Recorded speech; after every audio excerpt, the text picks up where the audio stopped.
right. This is exactly what I want the podcast to be. I recommend a topic, and you're like, I'm done with this. Yeah, go. Good, Norlander, go ahead and just do what you got to do here. Texas loses. Come on now.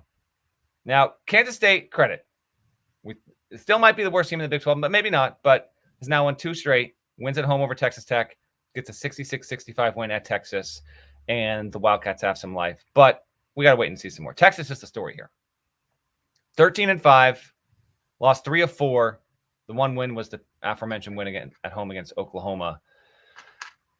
You like to refer to the metrics here where they stand with quad 1 and all that stuff. So right now, quad 1, Texas is 1-4. It's 3-1 in quad 2. 9-0 in quad 4, has not played a quad 3 game. Texas has 11 remaining games against quad 1 opponents. Life in the Big 12. How do you like that? 2 in quad 2.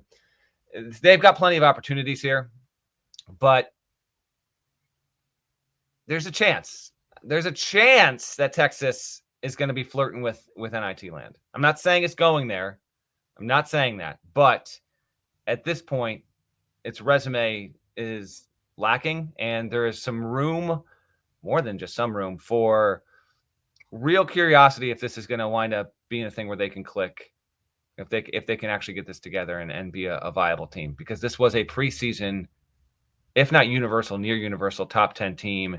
And the basketball program the men's basketball program at this point is trying to almost reflect the nature of what Texas football does to that fan base every single fall. So, quick thoughts on what the Longhorns are or are not in your eyes right now. They're not good. It's not a good basketball team. They got some good players, not a good team. And we actually talked about this in the preseason. Like, Texas looks like it could be a good team, but they've got a lot of guys who have, scored points, grabbed rebounds, all that stuff. But a bunch of guys never won. Like all these transfers. Transfer from Utah. Yeah, lost a lot. Transfer from UMass. Never won. Transfer from Vanderbilt. Never won anything.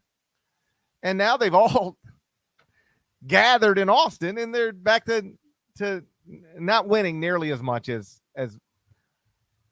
people suspected they would. It's a preseason top 10 team. You're now 1-4 in quadrant 1, 3-1 in quadrant 2, so 4-5 in the first 2 quadrants. 0 wins over currently ranked teams. Like they have that 1 quadrant 1 win. Do you know who it's over? Kansas State on the road. It just flipped. Okay. And it just became one. They had to lose to Kansas State to get a quad 1 win, which is wild to think about. Let's not even think about that. Yeah.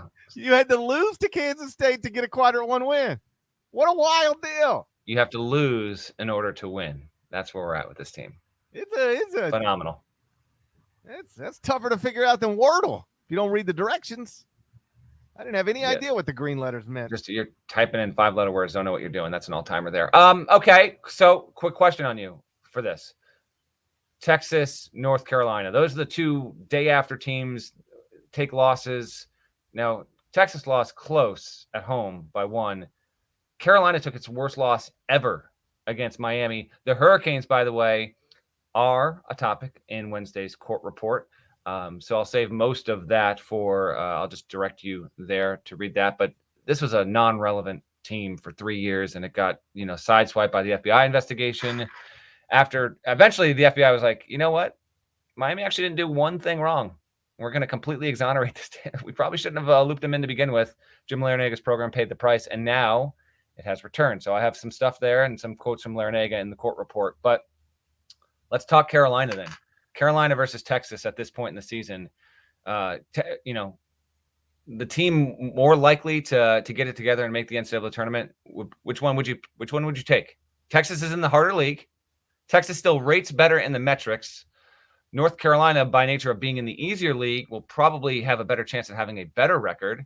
It's 12-5, loses 85-57 at Miami. This team is not itself away from the Dean Dome. I think that's safe to say that it does not have, or at least it hasn't had, a lot of competency when it's not playing at home. Saw this in person at Mohegan Sun. It got a good game on the road. You were were you not there for the Charleston game? You were, right? Yeah, you were there. I was on the You refused to take a photo of Leaky Black. Gosh, I hate. No, I was denied the opportunity to take a photo with Leaky Black. I was there, and they didn't play well that night. They Didn't were play down well. at they were down at the half, and then they overwhelmed them in the second half. I've seen Carolina in person twice, Charleston, and then CBS Sports Classic in Vegas, where they got demolished Again, by yes. Kentucky. To answer the question I think you asked, I still feel better about Texas than I feel about North Carolina.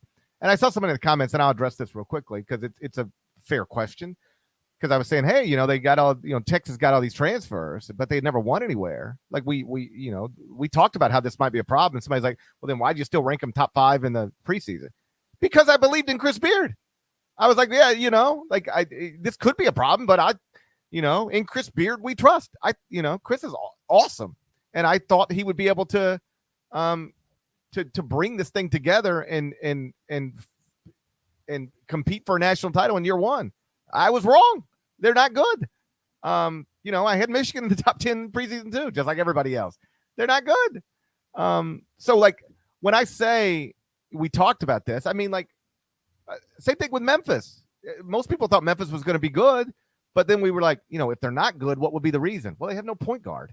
Can you really be really good without a point guard? You look up all these weeks later, and Memphis is not good, and among the reasons because they have no point guard.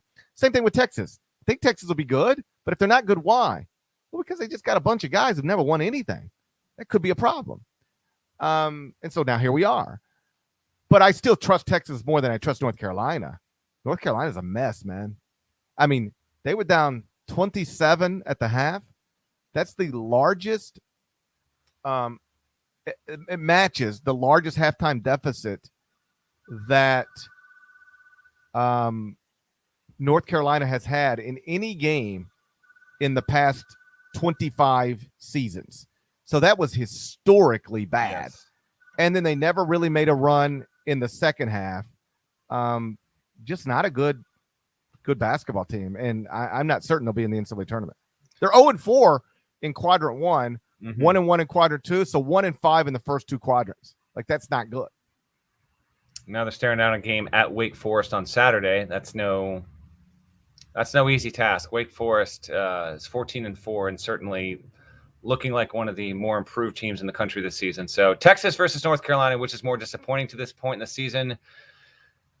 I would say Texas, but I would lean with you in that I probably have more belief that Texas has a better chance of getting it together and getting into the tournament. Both could make the tournament. I'm not saying that one won't, but if you're going to weigh one versus the other, which one's more likely, I would lean Texas at this point.